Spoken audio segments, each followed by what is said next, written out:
रो क्यों रही हो तुम?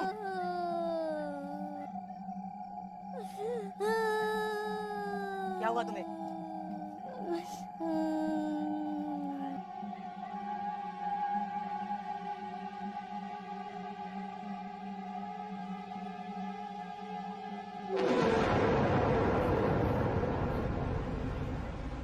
ये राज किसकी है? कुछ पूछ रहा हूँ मैं। बोलते क्यों नहीं हो? खुद ही देख ले।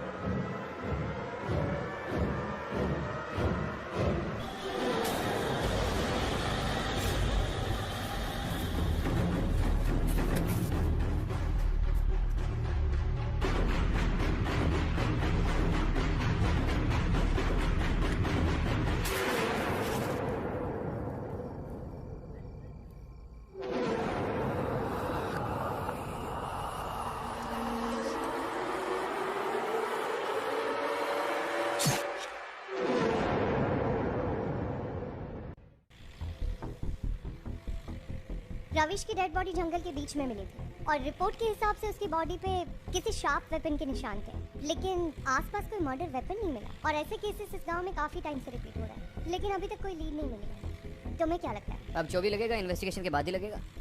वैसे मैं सोच रहा हूँ शहर वापस जाकर ऐसे एक जीप खरीद लो, बड़ा मजा आता है ये चलाने में, सच्ची।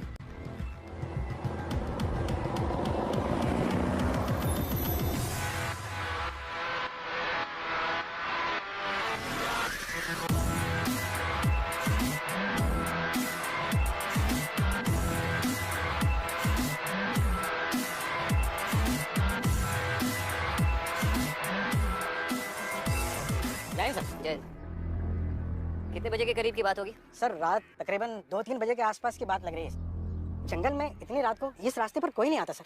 पता नहीं ये यहाँ क्या कर रहा था।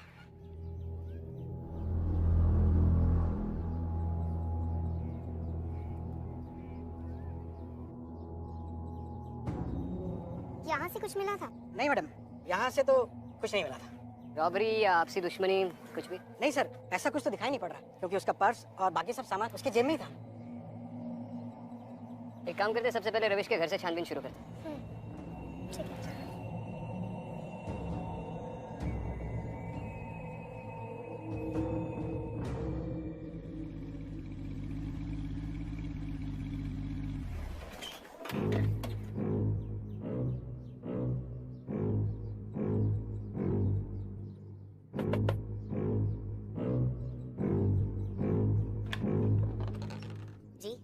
नमस्ते, मैं विक्रांत सिंघल, एसीपी मुंबई पुलिस।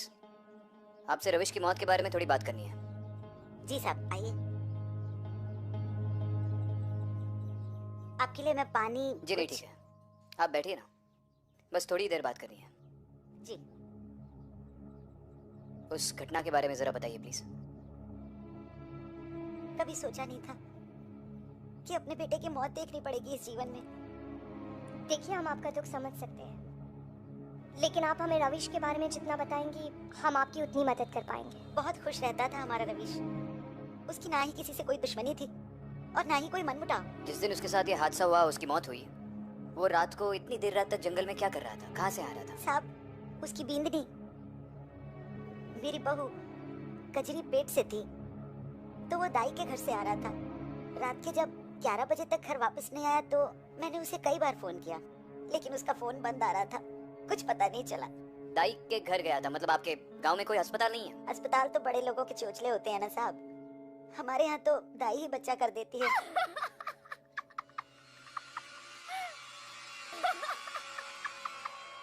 घर में और भी कोई है? वही है साहब, कजरी। जब से रविश गुजर गया है तब से उसके दिमाग की हालत कुछ ठीक नहीं है। वैसे बड़ी चौकी है हमारी बहू, लेकिन हमारी बहू की किस्मत में तो शायद कुछ और ही लिखा था। उसी रात को उसकी बच्ची गुजर गई और साथ ही साथ मेरा बेटा भी। मेरा बेटा और मेरी पोती एक ही रात में मिट्टी में समा गए। साहब, हमारा तो वंश ही खत्म हो गया साहब। बहुत दुख के पहाड़ टूटे हैं हमारे परिवार पे साहब। हम कचरे से बात कर सकते हैं।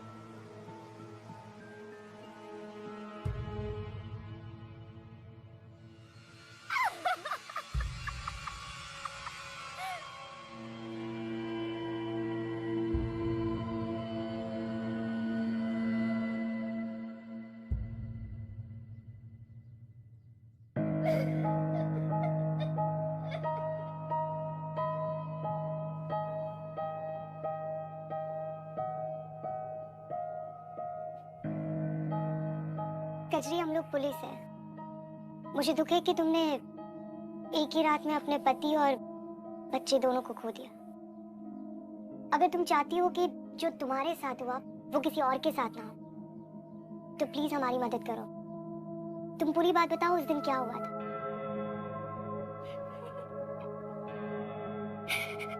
सब ये देखो मेरी तीसरी बच्ची भी मर गई मेरे साथ। तीसरी? मेरी फूल सी बच्ची है मेरे साथ। देखो ये पैदा होते ही इस दुनिया से चली गई मेरे साथ।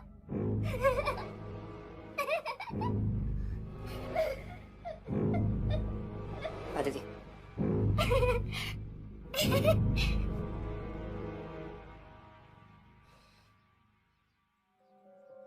आपने हमें पहले क्यों नहीं बताया कि कजरी के इससे पहले भी 2 बच्चे मर चुके हैं?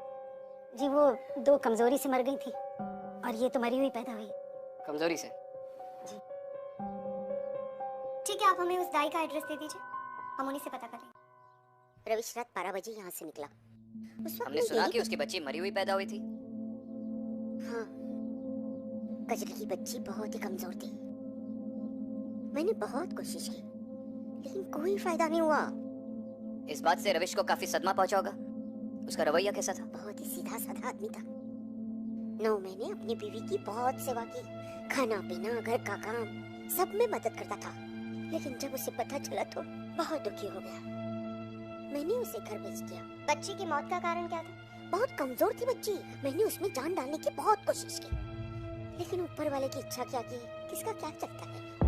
एक और बात, इस गांव की ज्यादातर बच्चे आप ही करती है। इतने सारे बच्चों के मरने से अच्छा है कि आप लोग उन्हें हॉस्पिटल ले जाएं। अरे कैसी बात करते हैं आप? अरे 50 साल से ये काम कर रही हूँ मैं। लोग कहते हैं मुझ पर भगवान का आशीर्वाद है, भगवान का हाथ है। और ये बड़े बड़े अस्पताल बस लोगों से पैसा चलने का काम करते हैं।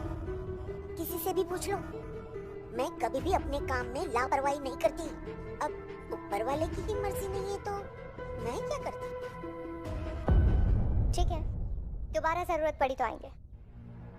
जय राम जी की।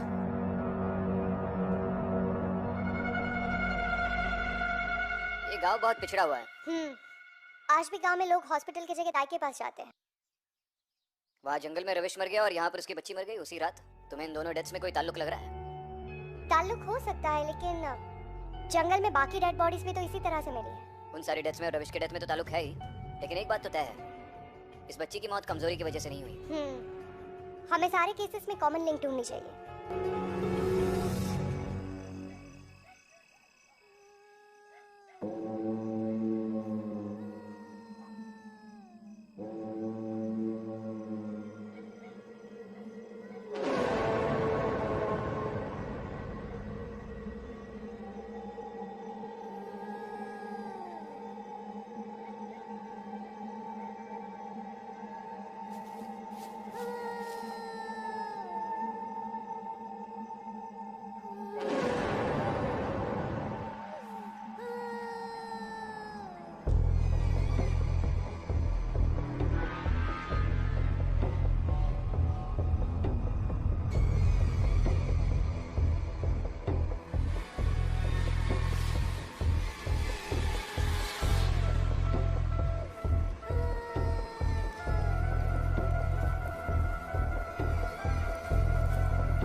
कौन हो तुम?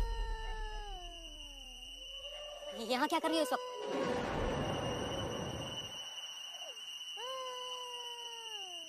तुम रो क्यों रही हो? किसकी लाश है ये? कौन मर गया? खुद ही देख ले।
हेलो सर, अभी अभी जंगल में एक और आदमी की लाश मिली है।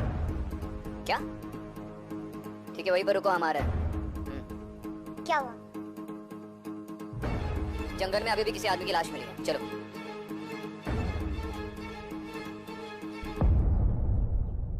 उसी तरह के घाव हैं, वार किसी नुकीली चीज से किया गया है। इसकी बॉडी को जल्द से जल्द पोस्टमार्टम के लिए ले जाइए, और रिपोर्ट बहुत अर्जेंट है। विक्रांत, यहाँ कुछ था, कुछ अजीब।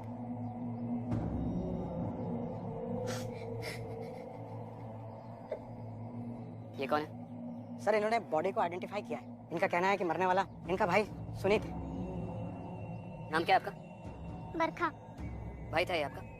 हाँ सर। आपके साथ ही रहता था? नहीं सर, ये पास ही के गांव में रहता था। ये मुझसे ही मिलने आ रहा था। कल शाम को बात भी हुई थी मेरी। तो सारी रात नहीं आया सर। सुबह यहाँ जंगल में। और कौन कौन रहता था इसके घर में? इसकी पत्नी कोमल। तो वो इसकी बॉडी क्लेम करने के लिए नहीं है? सर, हमने इन्फॉर्म कर दिया, लेकिन अभी तक कोई नहीं आया। सर, इनका कहना है कि इन्होंने यहाँ से कोई आवाजें सुनी। क्या सुना था तुमने? मैडम, मैंने यहाँ पर किसी औरत के जोर जोर से रोने की आवाजें सुनी थी। बाद में मैंने यहाँ पर आकर देखा तो ये आदमी यहाँ पर मरा पड़ा हुआ था। कौन थी वो औरत? देखा था तुमने उसे? वो काली साड़ी वाली औरत। काली साड़ी में औरत? उसका चेहरा ठीक से देखा तुमने? नहीं, एक बात अलग थी कि उसके पैरों में बहुत बड़े बड़े कड़े थे। ठीक है, इसका स्टेटमेंट रिकॉर्ड कर लो।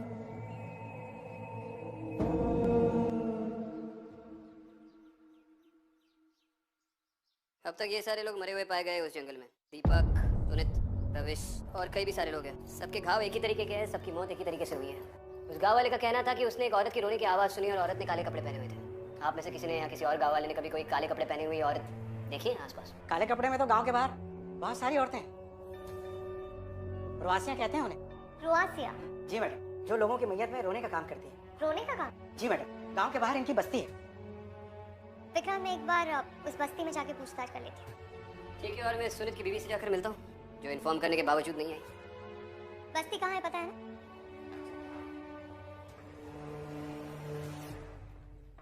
ये सुनित के घर का एड्रेस है तुम्हारे पास? यस। गाड़ी निकलवा।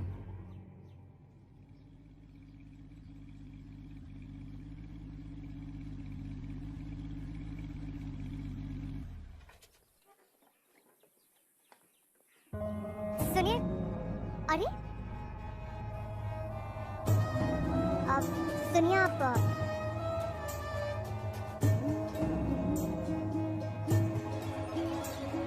आपसे बात।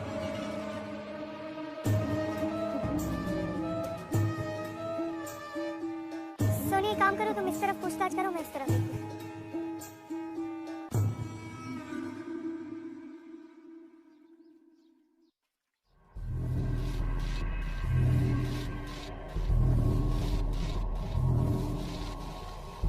कोमल, हाँ बोलिए। मैं विक्रांत सिंघल, मुंबई पुलिस। बोलिए साहब। आपसे आपके पति सुनीत की मौत के बारे में बात करनी है। क्या हुआ, आप हंस क्यों रही हैं? और आप उसकी बॉडी क्लेम करने के लिए क्यों नहीं गई? हैवान की मौत का खुशी किसी नहीं होती साहब, और जब वो मरा था ना तो मेरे दिल को बहुत खुशी हुई थी। कोई गम नहीं है मुझे। आपके पति की मौत से आपको खुशी हुई है? हाँ, उसने उसने उसने मेरी बच्ची के साथ। आपकी बच्ची के साथ क्या? उसने मेरी बच्ची को मार दिया साहब। उसने मेरी सुधा को मार दिया। वो कहते हैं ना साहब, वंश चलाने के लिए बेटी नहीं बेटे की जरूरत होती है।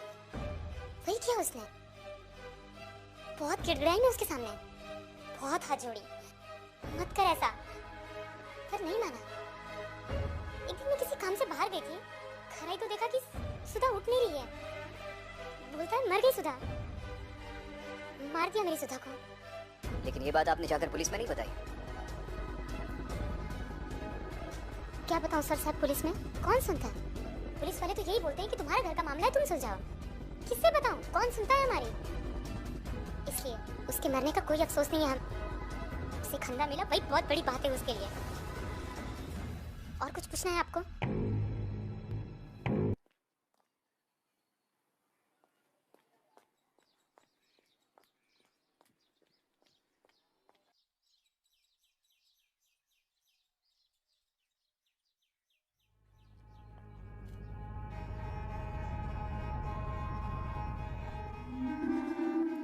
नाम क्या है तुम्हारा? पारो। पारो, तुमने इस बस्ती से काले कपड़े वाली औरत को जंगल की तरफ जाते हुए देखा है? कुछ पूछ रही हूँ मैं तुमसे। ये कुछ नहीं बोलेगी। जो पूछना है हमसे पूछिए। आप कौन? रोसी। नाम क्या है आपका? लता। लता जी, आपने इस बस्ती से किसी काले कपड़े वाली औरत को जंगल की तरफ जाते हुए देखा है? रात को। यहाँ से रात को मेरी इजाजत के बगैर कोई कहीं नहीं जाता। देखिए, इस गांव में काफी टाइम से कत्ल हो रहा है और गवाह के मुताबिक एक काले कपड़े वाली औरत रात को जंगल में जाती है और वही सारे कत्ल करती है। उसने अपनी आंखों से देखा। काले कपड़े तो बाजार में बहुत मिलते हैं। हम रुआसियों को मैयत में आंसू बहाने के लिए बुलाया जाता है, आंसू बहाने का कारण बनने के लिए नहीं। कब से कर रही है आप ये काम? क्या करोगे जानकर? देखिए, गांव में जो हो रहा है उसे रोकने के लिए मेरा जानना बहुत जरूरी है और आपका जवाब देना। कितने लोग हैं इस बस्ती में? गिन लीजिए।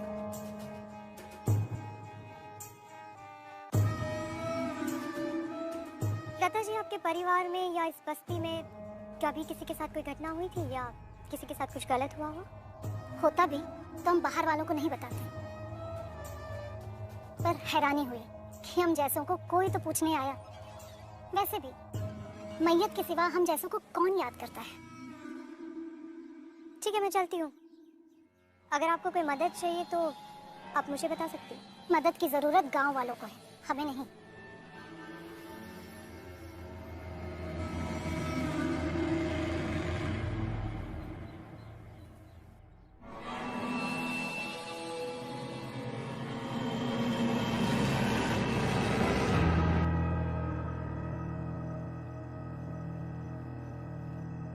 टाइमा, सब कुछ ठीक तो हो जाएगा ना? कोई परेशानी तो नहीं होगी ना? अरे निश्चिंत रहो, जितनी तेरी उम्र नहीं है ना उतने बच्चे पैदा करवाए हैं मैंने लोगों के, समझा? कुछ नहीं होगा। अरे गलती हो गई, माफ भी कर दीजिए।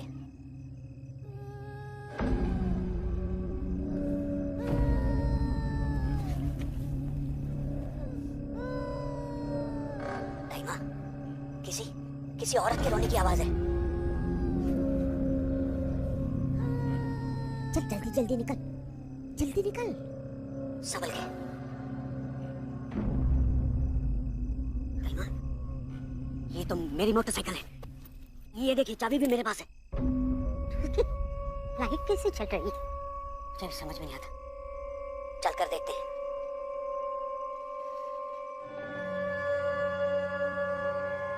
कौन है?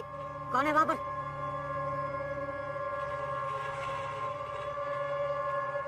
कौन है?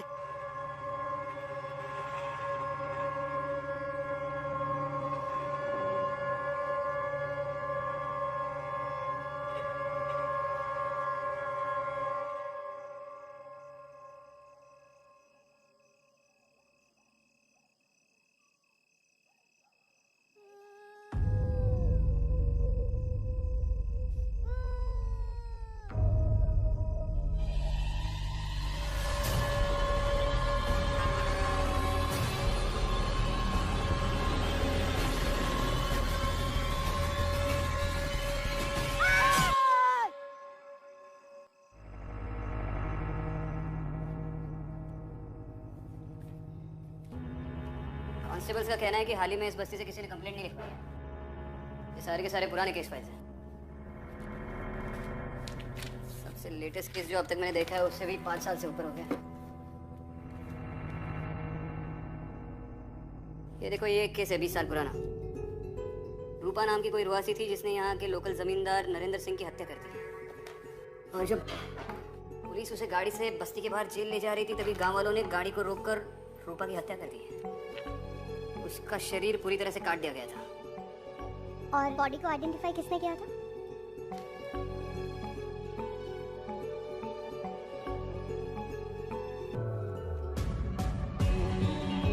लता। सर अभी अभी फोन आया है, जंगल में फिर से एक आदमी पर हमला हुआ है। एक और मर्डर? नहीं सर, वो जिंदा है, अपने घर पे है। चलो ठीक है, फटाफट गाड़ी निकालो। Okay sir.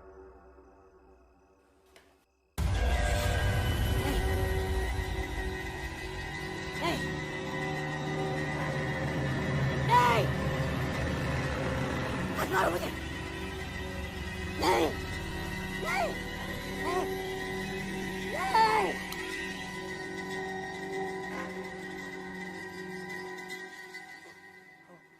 वो मुझे मार डालेगी। बाबा क्या हुआ? क्या हुआ बाबा? वो औरत मुझे मार डालेगी। कौन सी औरत? वो काले कपड़े वाली औरत। कब से चल रहा है ये सब? अभी थोड़ी देर पहले से मेरी बीवी को ना बेटी पैदा हुई थी, लेकिन वो मरी हुई पैदा हुई और उसी का दाह संस्कार करने के बाद बाबा दाई माँ को घर छोड़ने जा रहे थे, लेकिन जब वहां से रात को लौटे तब से उनकी ऐसी हालत है। डिलीवरी के टाइम पर तुम कहाँ थे? मैं बाहर गया हुआ था। जैसे यहाँ पहुंचा तभी मुझे पता चला कि मेरी बेटी। ठीक है, ख्याल रखो अपने पिताजी का। बाबा, अदिति, इसे बिल्कुल भी भनक नहीं लगनी चाहिए कि हम सब कुछ जानते हैं, लेकिन इसे अपने गुनाहों की सजा तो मिलनी ही चाहिए, और उस दाई को भी।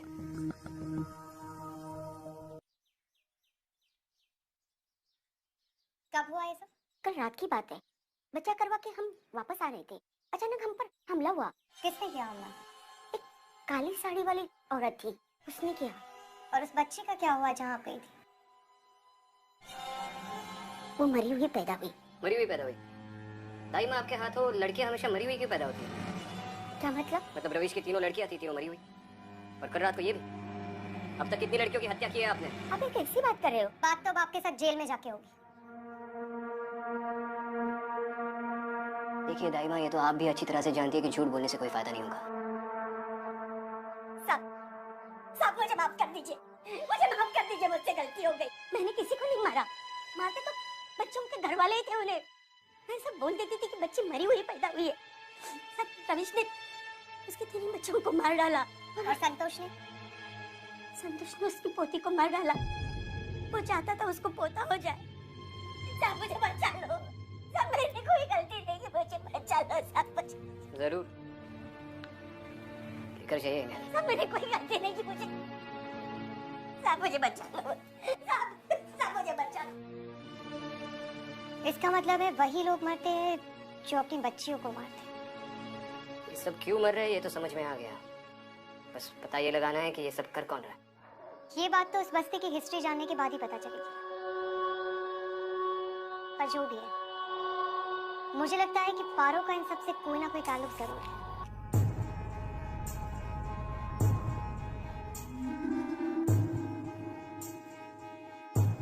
लता जी, मुझे आपसे कुछ बात करनी है। देखिए, इस गांव में जो कुछ भी हो रहा है उसे रोकने के लिए मेरा आपसे बात करना बहुत जरूरी है। रूपा के साथ क्या हुआ था?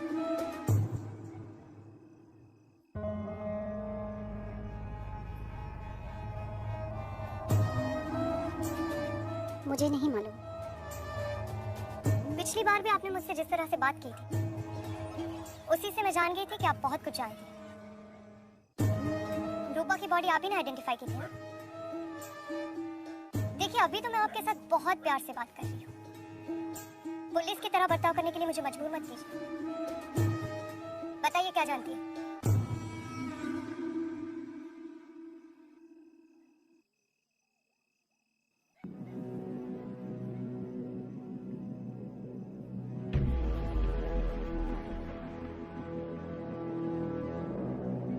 पारो, तू अंदर जा।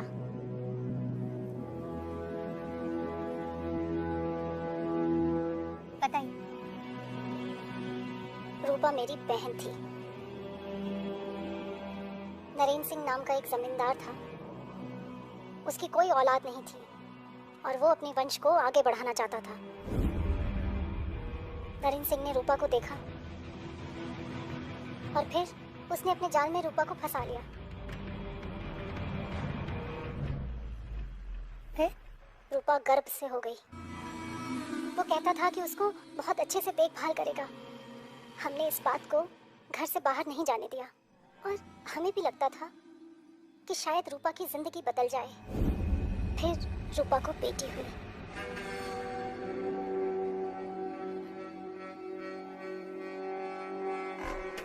नरेंद्र सिंह अपनी बच्ची को जान से मारने के लिए खुद वहां आया।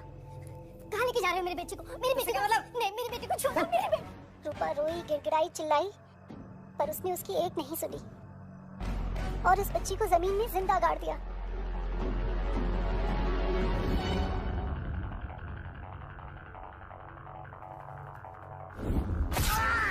इस बात का बदला लेने के लिए रूपा ने नरेंद्र सिंह को मार डाला। जब रूपा को पुलिस जेल लेकर जा रही थी तो गांव वालों ने रूपा को मार डाला, पर मैंने रूपा की बच्ची को बचा लिया। वो जिंदा है। कौन है वो? पारो।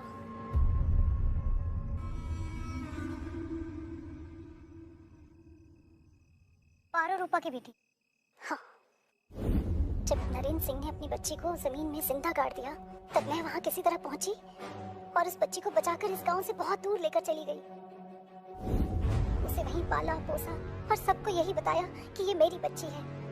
लेकिन फिर कुछ आर्थिक तंगी की वजह से इस गांव में हमें वापस आना पड़ा।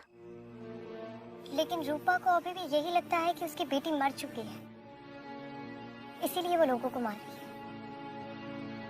उसकी आत्मा को शांति मिले इसलिए हमें एक बार उसे पारो को दिखाना बहुत जरूरी है। पर पारो को इसके बारे में कुछ भी मालूम नहीं। पारो को आपने ये सारी बातें नहीं बताई? नहीं।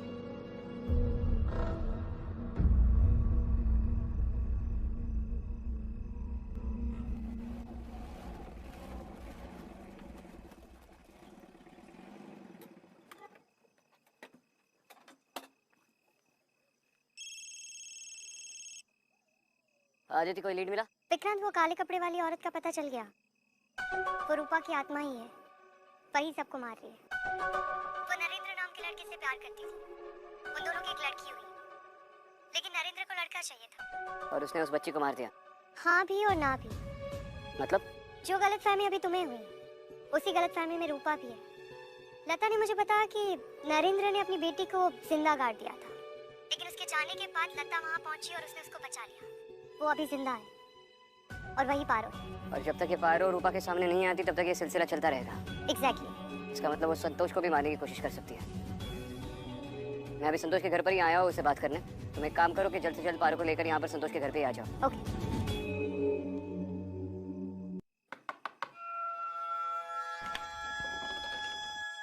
जी नमस्ते। नमस्ते। तुम्हारे पिताजी से थोड़ी बात करनी है। आइए।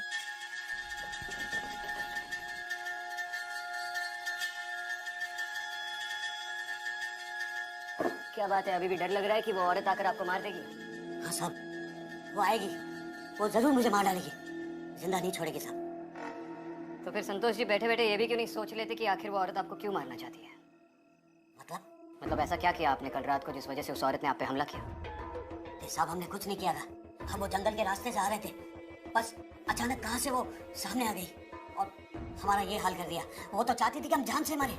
वो सब तो मैं जानता हूँ, लेकिन क्या करके आप जंगल के रास्ते से आ रहे थे? ऐसा क्या किया आपने? नहीं वो हम तो बस पानी। शुक्रिया बाबा।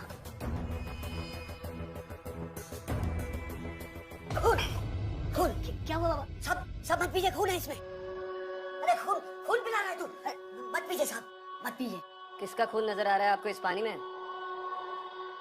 अपनी पोती का? नहीं नहीं साहब, खून है इसमें, खून है, पानी नहीं है। बेवकूफ, खून पिलाएगा मेहमान को। क्या? दफा हो जाए यहाँ से। अरे घर में नहीं, चल के बाहर जा, वरना फिर मुझे खून पिलाएगा तू। जा।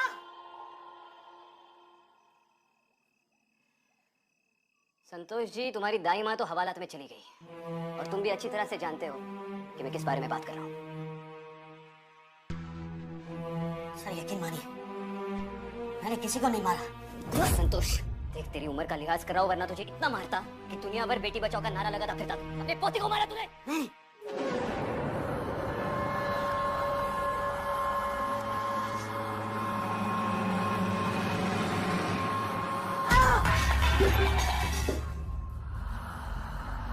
रूपा, इसे छोड़ दो। इसके किए की सजा इसे कानून देगा।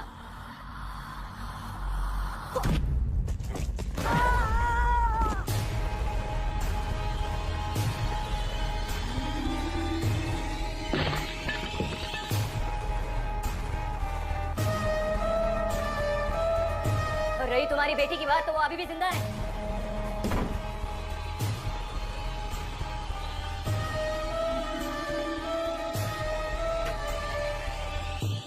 रुक जा रूपा। रूपा, तुम्हारी बेटी जिंदा है।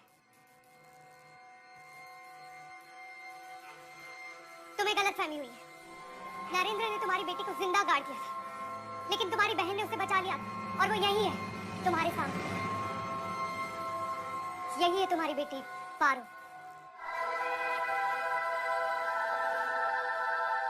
पारो,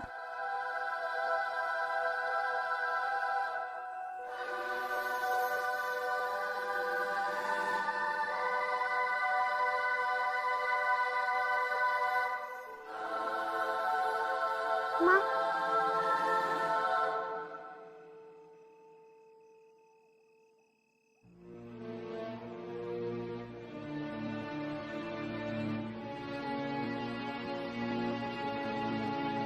पारो, हो सके तो लता को माफ कर दे। उसने जो कुछ भी किया है तुम्हारी भलाई के लिए किया है। हाँ, मुझे पता है। बचपन से माँ ने मेरा ख्याल रखा है। मुझे उनसे कोई गिला नहीं है। अच्छी बात है। चलो।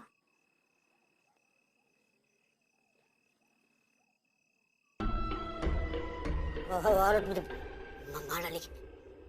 ये औरत मुझे मार डाली। मुझे मार डाली।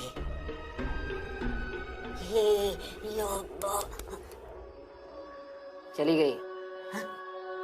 तुम भी चलो। रूपा से तो बच गए, लेकिन पुलिस के डंडों से नहीं बच पाओगे।